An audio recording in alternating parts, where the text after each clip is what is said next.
मैंने अभी भी अपने जीडीए के कंपोनेंट पार्टीज़ दोस्तों से पूछा कि जनाब मुश्किल वक्त तो ये नज़र आ रहा है कि आएगा, अगर आप लोगों में से किसी को भी ये है जहन में कि जी जीडीए इस वक्त मुश्किल वक्त में है, तो हम अपना ज़ाती जो एक हैसियत है उस पे वापस चले जाएं, तो मेरे बहन और दोस्त जितने भी हैं उन्होंने क्लियर किया जी आखिरी हद तक हम जीडीए में ही रहेंगे। जीडीए में मुर्तज़ा खान ने भी कहा कि हम जीडीए में ही रहेंगे।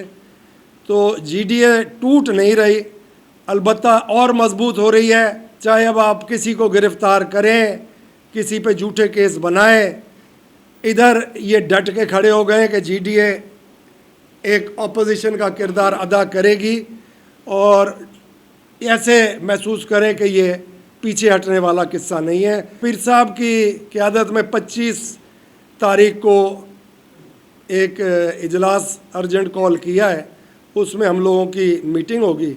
तब तक जो फैसला कोर्टों ने करना है वो भी कर लें और कहाँ रास्ता जा रहा है वो भी नज़र आ जाएगा। और हम पहले कानूनी जितने भी अपने वकील हैं उनको आज़ाद छोड़ाए कि आप जाके रिलीव लेने की कोशिश करें, वो देख लें। उसके बाद देखें, हल हंगामा आराई नहीं है, हल टेबल पे बैठ के बात करने में निकल आते हैं।